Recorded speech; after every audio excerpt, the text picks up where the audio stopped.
Hello and good morning. My name is Nadia Rodriguez, and today I will be unraveling the understudied composer, one of my favorite composers of all time, Florence Price. To begin, I kind of wanted to give a little bit of an explanation as to why I chose Florence Price for my presentation. Earlier this year, I was looking for piano concertos by 20th century composers, and I happened to mention it to one of my friends who's also in this class, Luis, and he happened to send me so much work by Florence Price, and I was completely intrigued and enamored by her different characters and emotions that she portrayed in her music, and how different it was to typical 20th century music. And it was then that I took it upon myself to independently research a bit about her, and I became completely inspired by her life and how she overcame obstacles and barriers as a Black female composer in the 20th century. I also became very inspired with how she incorporated her Black roots into her compositions and how her music represented Black Americans at the time. And I thought, what better way to start this presentation than with this quote that reflects her life, that says, "To begin with, I have two handicaps, those of sex and race." This was a quote found by a letter to Serge Kasavitsky, who was the conductor of the Boston Symphony Orchestra in 1943. So a little overview of what I will be going through in this presentation, and to begin, a brief history on who Florence Price is. Next, the musical negligence that she experienced because of her race and gender. Next, how her identity as a Black woman influenced her music. And lastly, how her music challenged American stereotypes. So a little bit of brief history about Florence Price. She was born in Little Rock, Arkansas in 1887. Her dad was a dentist and her mom was a musician. So as a result, she studied with her mom and displayed early musical talent. After high school, she actually wanted to go into medical school to become a doctor, but she was not able to get accepted into any because she was a Black female. And so it was then that she applied and got accepted into the New England Conservatory at the age of 14, where she majored in organ and piano performance. She also studied composition with George Whitefield Chadwick, and in 1931, she worked as an organist for silent films, wrote and orchestrated music for WGN radio, and connected to important figures in Black artistic community. So going on with the musical negligence that she experienced because of her race and gender. The first, well, she was refused admission to an all-white music school. And then through my research, I also found that she was forced to compose music under an alias by the male name Forrest Wood, because at the time she was as a woman, nobody wanted to really listen to her compositions. And lastly, I also found very interesting that, since her death, her legacy didn't really follow the path of the fellow 20th century composers, which we know as Barbara Copeland and also Gershwin. But I found that because of the first two specific points, she was influenced on how she composed music, and the negative feedback from being a Black woman in itself was a reason that she purposed in her mind to overcome barriers through her music, and her compositions reflected this. The negligence she experienced due to race and gender influenced how she would contribute to society as a Black woman. Here's a quote.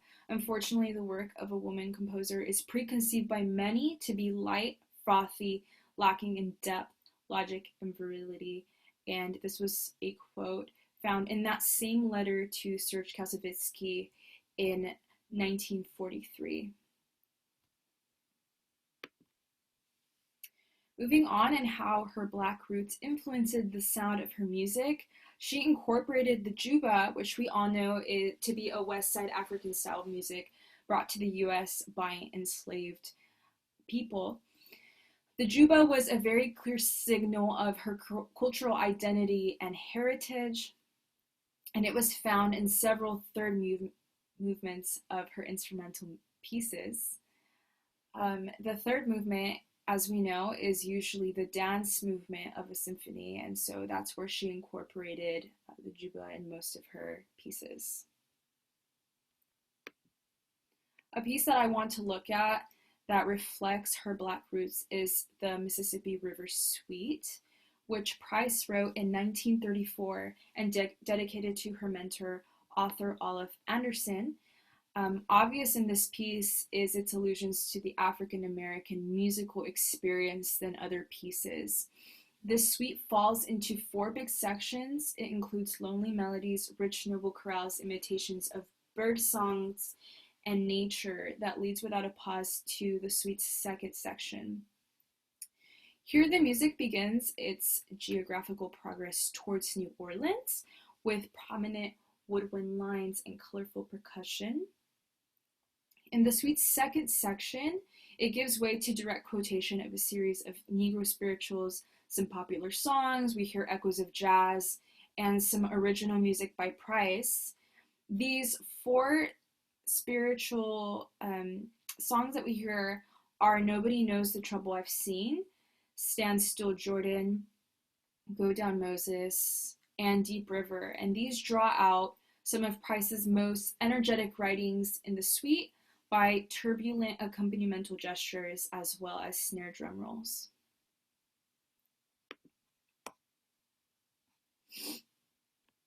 Now moving forward with how did Price's music challenge American stereotypes? Well, as we've seen, most of Price's piano works, or works in general, carry titles that evoke landscapes, scenes, or ideas. But this set in particular, which was originally named 3 Miniature Portraits of Uncle Ned, as well, it was later named 2 Photographs, is about a person, and it bears a title that downplays the representational claims, as we see with 2 Photographs. In other words, the piece humanizes a dehumanized person. So we see that here Price deals with a type or class of people and also humanizes figures who are usually treated as cardboard cutouts of human stereotypes, and she treats Uncle Ned like an actual human being, which he wouldn't have been at the time.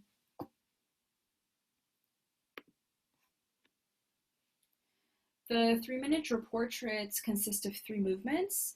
The first movement of the suite shows us the uncle at the age of 17, and here we see it as energetic, jaunty, and youthful, and this is what the character of the piece represents.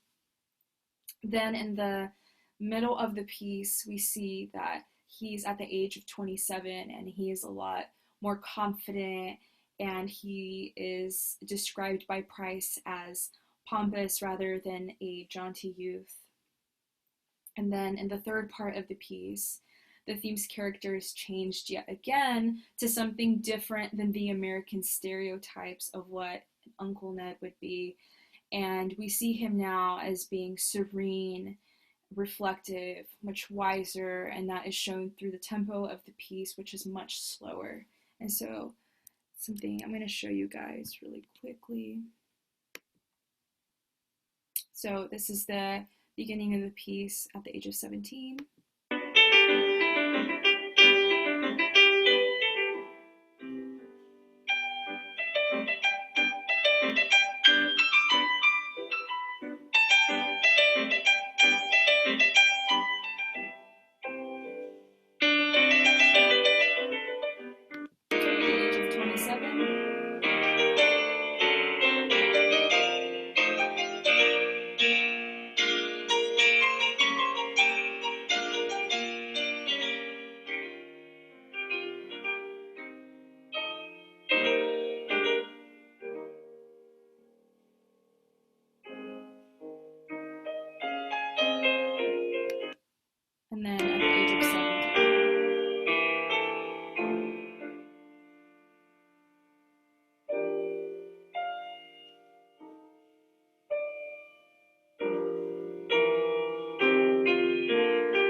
So we're able to see the different characters in each one of those sections. And what we're able to see in how she challenges American stereotypes are the different characters at each age and how Uncle Ned changes over time. And we see him as one that has human emotions and stages of life, as well as someone who ages. And I think through this, Price wants us to appreciate that these stereotypical characters are real, living and breathing human beings, possessed of human nature with its foibles and dreams of dignity and grace. And I think that's something that we haven't seen too often in the history of music, is challenging these stereotypes.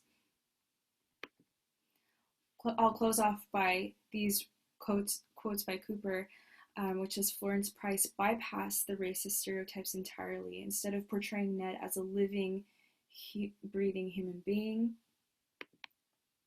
and Price humanizes a subject that her own world, with its deeply embedded systematic racism and racist violence, worked mightily to dehumanize.